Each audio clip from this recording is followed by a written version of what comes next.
Y el rebaño de Dios depende de ser alimentado por la palabra de Dios. Y esa es la razón por la que se nos manda predicar la palabra. Ningún incrédulo se va a convertir en un creyente fuera de la palabra de Dios.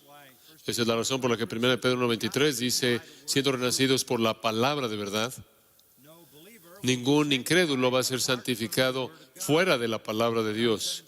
Juan 17:17, Jesús le dijo al Padre, santifícalos en tu verdad. Tu palabra es verdad. Corrijo, ningún creyente va a ser santificado por la palabra de Dios. Entonces, tanto la salvación como la santificación vienen como resultado de la palabra.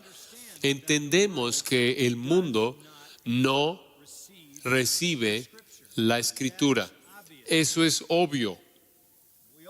También entendemos que la obra de Dios, al salvarlos, depende de la palabra, y en santificar a la iglesia, la palabra es el instrumento singular usado por el Espíritu Santo. Entonces, quiero hablar a partir de este pasaje, 1 Corintios 1 y 2, un poco con ustedes en esta noche. Quiero mostrarles el contraste entre el creyente y el incrédulo con respecto a cómo ven la Escritura. Para los creyentes, la Biblia es nuestro tesoro más grande. Oyeron eso leído por parte de Josías, el Salmo 19, versículo 10. Es más preciado que el oro, más que mucho refinado, y dulce más que la miel y que la que destila del panal. La palabra de Dios para el pueblo de Dios es su tesoro más grande. Salmo 119, 97, David dice, oh, cuánto amo yo tu ley. Es mi meditación todo el día. Ese mismo Salmo 119, unas 5 o 6 veces, él dice, amo tus mandamientos, amo tu ley, amo tu palabra, una y otra vez. Pablo el apóstol dijo que aquellos que son salvos son caracterizados por 2 Tesalonicenses 2:10, el amor de la verdad. El amor de la verdad. Juan registra que aquellos que aman al Señor guardan sus mandamientos. Los conocen y los guardan. Salmo 40, versículo 8, dice, me deleito en hacer tu voluntad, oh Dios mío, tu ley está dentro de mi corazón. Pedro dice que somos como niños recién nacidos. 1 Pedro capítulo 2, que desean la palabra así como un recién nacido desea la leche. Un recién nacido solo tiene un deseo, leche. Eso es todo. No es complicado. Y un creyente tiene ese deseo singular consumidor hacia la palabra de Dios. En el capítulo 6 de Juan, cuando nuestro Señor está hablando a los discípulos, después de que la multitud se había ido, después de los milagros, Él les dijo a los discípulos, ¿acaso vosotros queréis también iros? Y Pedro respondió en esas palabras famosas, ¿a quién iremos? Tú y solo tú tienes palabras de vida eterna. La razón por la que no quisieron irse fue porque querían ser alimentados por la palabra de Dios. A manera de contraste, con eso quiero que vean el Evangelio de Juan por un momento, en el capítulo 8. Este es una porción muy definitiva de las Escrituras. Y nuestro Señor dice en Juan 8, 42, Jesús entonces les dijo, si vuestro Padre fuese Dios, ciertamente me amaríais, porque yo de Dios he salido y he venido, pues no he venido de mí mismo, sino que Él me envió. Y escucha el versículo 43, ¿por qué no entendéis mi lenguaje? Porque no podéis escuchar mi palabra. Ese es el contraste. Los creyentes aman la palabra, anhelan la palabra, desean la palabra. Es alimento para sus almas, no pueden tener lo suficiente de la palabra. Los incrédulos no quieren oírla, no pueden oírla y por razones muy obvias. Versículo 44. Vosotros sois de vuestro padre el diablo, y los deseos de vuestro padre queréis hacer. Si usted es un incrédulo, usted quiere lo que el diablo quiere. Usted está en su familia y obviamente él no quiere la palabra de Dios. De hecho, la primera tentación en el huerto fue tentar a Eva a no creer la palabra de Dios. Y desde ese entonces Satanás siempre ha atacado y socavado la palabra de Dios. Versículo 44 dice, Él ha sido homicida desde el principio y no ha permanecido en la verdad, porque no hay verdad en Él. Cuando habla mentira, de suyo habla, porque es mentiroso y padre de mentira. Y a mí, porque digo la verdad, no me creéis. Lo entiendo. La gente en el mundo no quiere tener la Biblia, no entiende la Biblia, no cree en la Biblia. Eso es muy claro. Su naturaleza. Ahí en el versículo 47, Jesús dice, el que es de Dios, las palabras de Dios oye. Por esto no las oís vosotros, porque no sois de Dios. Esa es la línea divisoria. Aquellos que pertenecen a Dios, les encanta oír la palabra, entienden la palabra, creen la palabra, defender la palabra, e inclusive amar la palabra. Aquellos que no son de Dios, le pertenecen a Satanás, no pueden oír su palabra, no desean oír su palabra, porque son de su padre el diablo, quien es un mentiroso, un homicida desde el principio. Entonces la marca del cristiano verdadero es amor por la verdad, hambre por la verdad, hambre por la palabra de Dios. La iglesia verdadera de Dios siempre y en todo lugar y en toda sociedad, en toda cultura, en toda ubicación, el pueblo de Dios tiene hambre por la verdad de las Sagradas Escrituras. Anhelan la palabra que sea leída, explicada y que sea aplicada en toda su riqueza. Tristemente, el estudio serio de la palabra de Dios, la labor diligente en las Escrituras, escudriñar a fondo y extraer sus riquezas ricas, profundas, con frecuencia no es lo que el pueblo de Dios recibe. Entonces tiene usted a los creyentes sentados en iglesias en donde el pastor no quiere enseñar la Biblia porque ofende al incrédulo y por lo tanto él mata de hambre a los creyentes, quienes son la clave para alcanzar a los incrédulos. Como creyentes amamos la Biblia. Usted quiere darle a su congregación lo que aman y lo que necesita, entonces dele la palabra de Dios. Cuando hablamos de la predicación expositiva, de lo que estamos hablando es explicar la Biblia. Expositiva no es técnico, simplemente significa explicar la Biblia. Eso es lo que una exposición es, explicar la Biblia.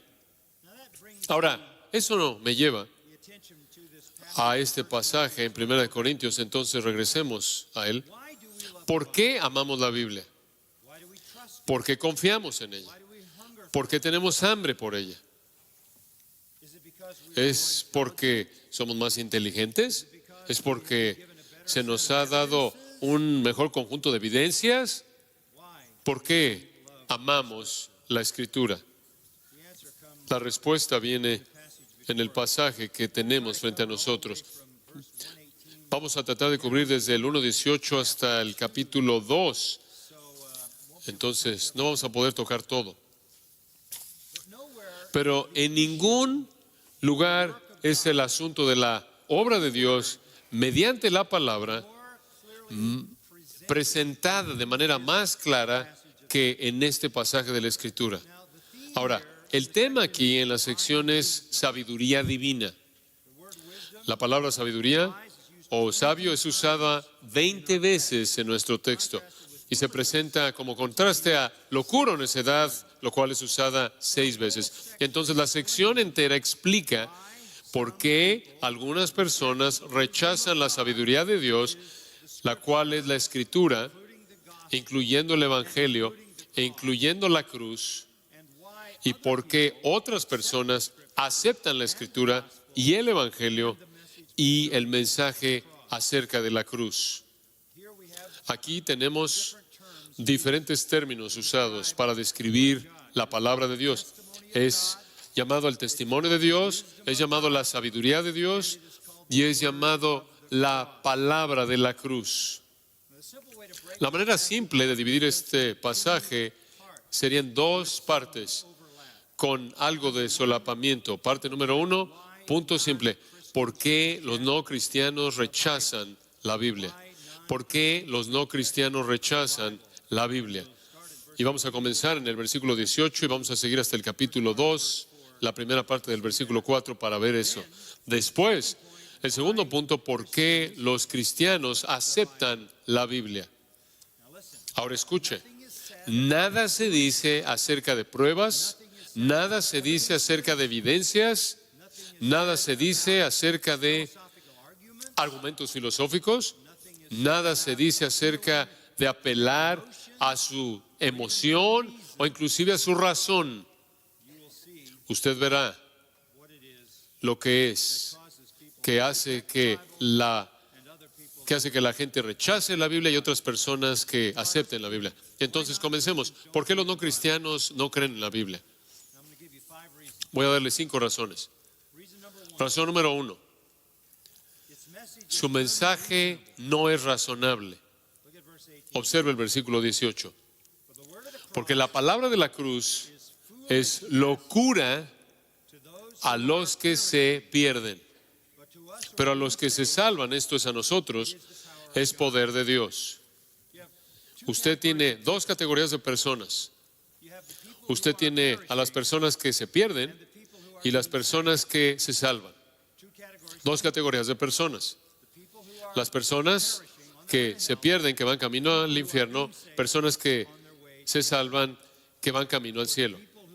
Para la gente que está entre aquellos que se pierden, la palabra de la cruz es locura. Es la palabra griega morón. Es una identificación bastante simple. Son torpes, tontos, inútiles. Y la razón es que la palabra de Dios, el Evangelio de Dios, no encaja con la razón humana. Tratan la palabra de Dios con menosprecio. La tratan con enemistad y menosprecio. Y le puedo decir esto, toda la persecución cristiana, a lo largo de toda la historia humana, toda la persecución cristiana, toda la persecución en contra de cristianos ha sido no debido a algo que hicieron, sino debido a la proclamación de la palabra de Dios. Los cristianos han sido una influencia positiva donde quiera que están en el mundo. Ellos son la razón por la que existen la mayoría de los avances en la cultura y en la sociedad, pero constantemente están siendo perseguidos, inclusive en la actualidad siendo masacrados, no por lo que hacen, porque hacen bien a la sociedad, sino por proclamar la palabra de Dios. El mundo no puede aceptar la verdad de un Dios crucificado y la salvación mediante la fe únicamente, solo en Él, fuera de obras. Es locura para ellos. Usted puede entender a la primera iglesia, los creyentes que entraron allá al mundo gentil, porque esto era particularmente verdad de los gentiles. Iban al mundo gentil, ¿y cuál era su mensaje? Ellos eran primordialmente judíos que venían de la tierra de Israel y salían al mundo gentil a predicar el evangelio, y este era su mensaje. Hubo un hombre en nuestro país quien es Dios en carne humana. Él descendió del cielo. Él es una encarnación del Dios verdadero. Solo hay un Dios y únicamente un Dios, el Dios verdadero, y el resto de los dioses son falsos, el resto de los dioses son demoníacos, el resto de los dioses son inventos de los hombres y los demonios. Solo hay un Dios, y ese Dios vino a la tierra en forma humana. Él descendió al mundo, Él vivió, y Él fue crucificado, rechazado por el pueblo de Israel, rechazado por los romanos gentiles que lo crucificaron por cumplir la voluntad de los judíos. Él fue crucificado con unos cuantos criminales y lo colocaron en una tumba y resucitó de los muertos. La nación de Israel de quien vino como nación, completamente lo rechazó. Todos los líderes lo rechazaron, todas las élites religiosas lo rechazaron, pero Él es nuestro Dios, el único Dios que puede salvarte de tu pecado, y Él es el soberano del universo, y Él resucitó de los muertos, y Él va a regresar otra vez para apoderarse del mundo y establecer su reino. Eso se oye absolutamente torpe. ¿Estás bromeando? Un judío crucificado, rechazado por su propio pueblo, rechazado por los gentiles, es el Dios vivo y verdadero, encarnado. Y después tuvieron que decir, por cierto, si le entregas tu vida, tienes que negarte a ti mismo, tomar tu cruz. Podría costarte la vida. Tienes que hacer todo lo que Él manda, la gran comisión. Tienes que seguirlo. Dejar tus sacrificios, dejar tu voluntad personal, tu ambición personal. Ese es el Evangelio. Si no haces eso, vas al infierno eterno. No tenían libro con autoridad para demostrar la verdad de eso, porque la Biblia no estaba terminada de manera total en el Nuevo Testamento. Ese era el mensaje que predicaban. Para aquellos que se pierden, era no razonable, ridículo. Entonces, en primer lugar, su mensaje no es razonable. En segundo lugar, su mensaje no era alcanzable, su verdad no era alcanzable. Observa el versículo 19. Pues está escrito, destruiré la sabiduría de los sabios y desecharé el entendimiento de los entendidos. ¿Dónde está el sabio? ¿Dónde está el escriba? ¿Dónde está el disputador de este siglo? ¿No ha enloquecido Dios la sabiduría del mundo? Pues ya que en la sabiduría de Dios el mundo no conoció a Dios mediante la sabiduría, detengámonos ahí. Ahí está el segundo punto. Usted no puede venir a este conocimiento mediante la razón humana. No es alcanzable. Usted no puede llegar ahí.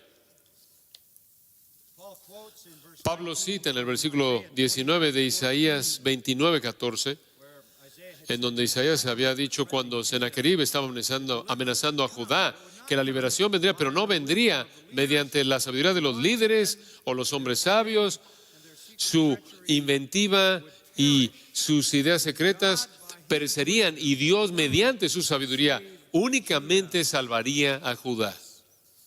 Ese es el mensaje que es citado por Pablo. No está disponible para ninguna mente humana. No es alcanzable. Jeremías 8:9 dice, el hombre sabio, he aquí, ellos han rechazado la palabra de Jehová. ¿Y qué sabiduría tienen? El hombre sabio, por su sabiduría, no puede llegar a conocer a Dios. Entonces, ¿dónde está el sabio? ¿Dónde está el escriba? ¿Dónde está el disputador de este siglo? Todos son necios, porque toda la sabiduría acumulada de los hombres junta no puede llegar a conocer a Dios.